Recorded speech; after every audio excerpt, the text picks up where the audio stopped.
One of the things I've started realizing, I'm not showing my face because I'm really tired and I'm tapering off of prednisone right now.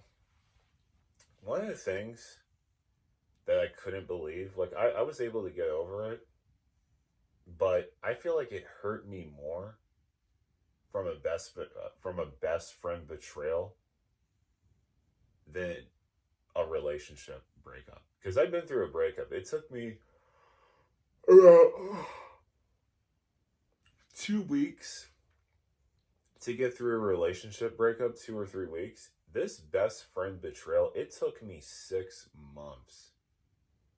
And I remember we were in a truck accident, we were in a car accident, and he completely tried to screw me out of his auto insurance claim when I was the passenger in the car. Like, it was amazing. And that's when I was like reignited into my life of, you see, the very closest people to you, they will betray you. Like, these people will betray you. I'm not kidding. Like, I remember my neighbors. I remember people that held me since I was a baby. Like, I was 18 years of age with my single father. We were out on the streets. Nobody even checked on us. Nobody even said, "Hey, how are you?" Nothing. Nothing. And these are people that I knew for 18 years that held me when I was a baby, and they were talking all of this shit about me, about how much of a loser I was and how much of a loser my dad was. Like, it just, it really be your own. It really, really be your own. It will. I mean, that's why I tell people, talk to strangers. Don't just stay knitted within your close friend circle. Your close friend circle, you never know when that's going to break up. Someone could change, short circuit.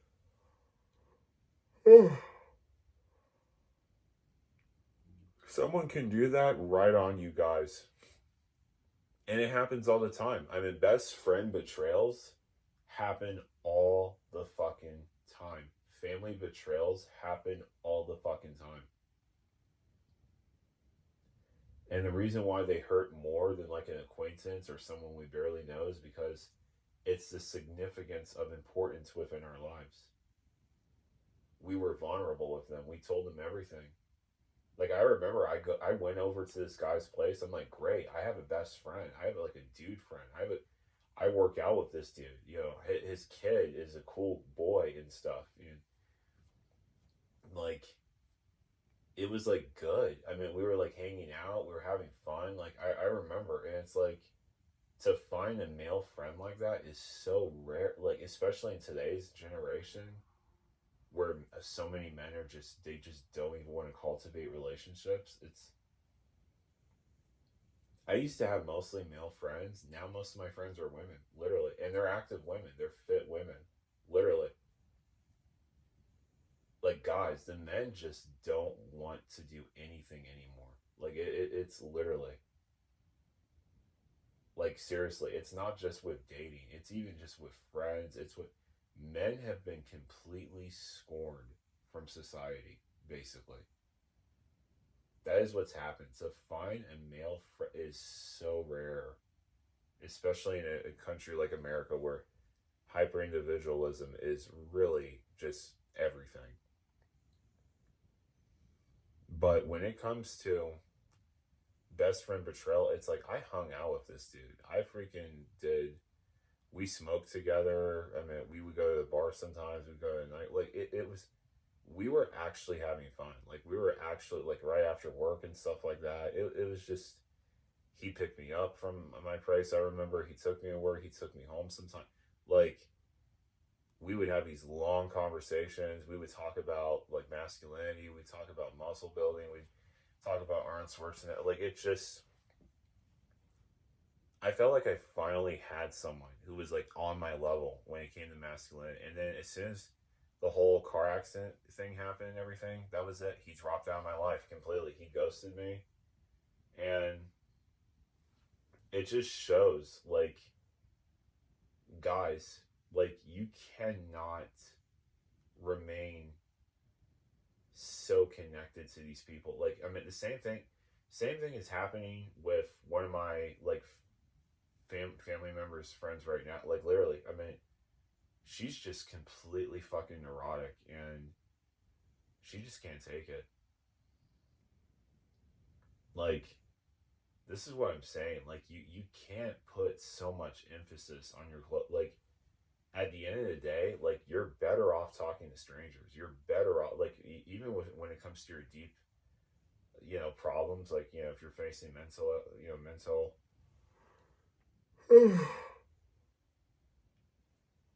you're better off literally just finding a good therapist. You're better off literally just talking to stranger. Because here's the thing: at least that stranger, that person's gonna forget, or it gave you some sort of satisfaction, or subconscious, you know, acknowledgement over your feelings in that very moment. I can't tell you how many Uber drivers and Lyft drivers of when I used to live in Sacramento, I would literally talk to these people. Like, they would also tell me about things that they were going through. Like, your close friends, I'm sorry, like, friendship, like, I feel like, especially in this day and age, is very transactional. It's very transactional. And what's happening with Gen Z, I mean, like, there, it's not just dating, guys. It's literally friendships.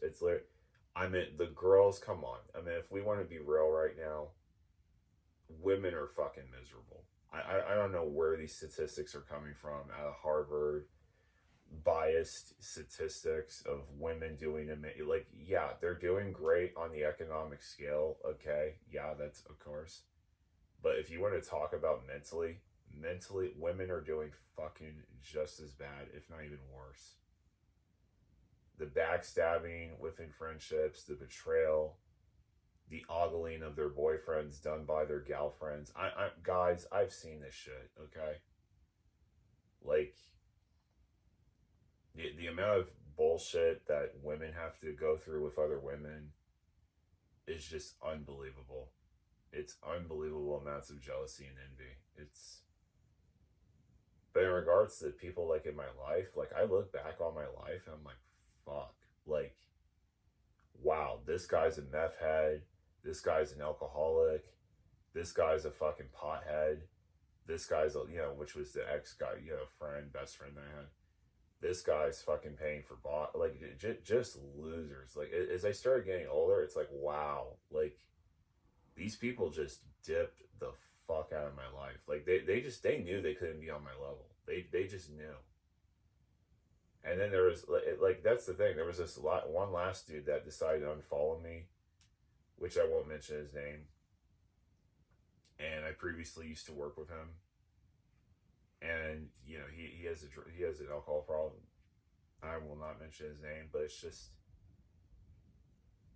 he just dipped out of my life. Like, as soon as me and my mother bought this house, he literally just unfollowed me and just ghosted me completely. And then he ran in trouble with the law again. It's just, and a second DUI. Like, it's unreal. It's unreal what has happened. Unfortunately, though, that is life. Sorry the video cut out, but it's just like, yeah, like, as I mentioned previously in this video, like, I hung out with this dude, two of these dudes, and then I also hung out with another one. Like, we were basically a clique, and it's just, I remember my father. It brought me back to my father. This is when I really started realizing the corporation does not give a fuck about you. Like, even your coworkers. Like, most of these people, most of these coworkers, you are not going to speak to these people. Like, yeah, you guys might connect. You guys might, this and that and everything and diddly daddly. But if it really came down to it, your coworkers' envy and jealousy they will come after your position. They will try to get you fired. Like, I'm not saying that's what happened to me, but I've heard many stories and numerous instances of competitiveness within the minimum wage labor. Like, it's insane. It's crazy. And it's just with people who are like, oh yeah, this person's my friend, you know, she's my gal, yo, yeah, he's my guy, and this and that and everything. A lot of these people are not your friend. A lot of these coworkers are not your friend. Seriously, like whenever they say we're like, run. Whenever a company says we're like family, run, run, run. Seriously, run for the hills, Forrest. Run for the hills. But yeah, like a lot of these coworkers, like I have maintained contact with. I would have to say out of 20 people, I've made contact with two, and then out of under 10 people, I maintain contact with one. That's the that's the reality. Like, people need to just be fucking honest. Your coworkers are not your friends. Like, seriously. Like, I remember I fell into that shit. Like, and like I said, I didn't get wrong when it came to my job. That's not what happened previously when I was in Sacramento. But what happened was people just split up. And as soon as I leveled up, as soon as me and my mother bought a house, these people dropped out of my life. They just ghosted me. And also, the car accident incident that happened where my own ex best friend tried to scam me out of a life insurance claim. So it's just, like I said, it's these people are not your friends. These people are not your friends. I remember I worked at the airport previously thinking, oh, you know, and these, I didn't even stay connected with any of these people. None of them. And there was probably like 20, I think, within my shift, I remember. And that was when I was working minimum wage until I went up to $20 an hour and then went up to 23. Like, I can't believe this. Like, I remember the hardest, I worked like 60 hours in 1 week. And that was when I was working for $22, $23 an hour in Sacramento at the time. I was like, fuck. I literally worked 60 hours a week, physical fucking labor. And I still could not even afford a fucking place of my own. Literally. I would literally have to fucking be in a roommate situation. Like, it just, and pray to God that my roommate keeps his or her end of the bargain for fucking rent. It's, because roommates all the time, like, as soon as a roommate gets a person's situation, guys, they always fuck up on the rent. Oh, I don't got it. You gotta pay most of it. You gotta pay most of it. I've seen this shit, seriously. And it turns out they didn't pay their half, and then your ass is getting evicted. I'm telling you, you can't trust these people. Like, these, you cannot trust these people out here. I mean, you cannot trust these people. I mean, these people just, they're users. They're literally users. They will use you. And that's why I tell people all the time, your coworkers, your landlord, you know, oh yeah, they're nice. And I'm like, yeah, they're nice to you because you pay the rent on time. That roommate is nice to you because you pay that other share of the rent. If he or she is even paying that other share of the rent that they're short on. And then guess what? The fucking eviction, the police come, and then your ass is fucking grass. You've been paying half the rent because the other person decided to dip. I'm not kidding. That shit happens really frequently in these young people fucking roommate situations. And I remember I was gonna try to like do van life, you know, like camper van. And my mother, I remember I was like trying to get a, she was like, hell no, because just the amount of racism, the amount of discrimination, and plus they made homelessness illegal. Like, guys, living in the United States of America is a company. You don't live in a country, you live in a company. It is a corporation. Like, if you think you're free when you're homeless, if you think you've gained the system for being homeless, mark my words, these people are arresting homeless people and they're hiring them for prison labor. That's what they're doing. So homelessness is illegal in the United States of America. That's what I'm saying. Like, the whole system,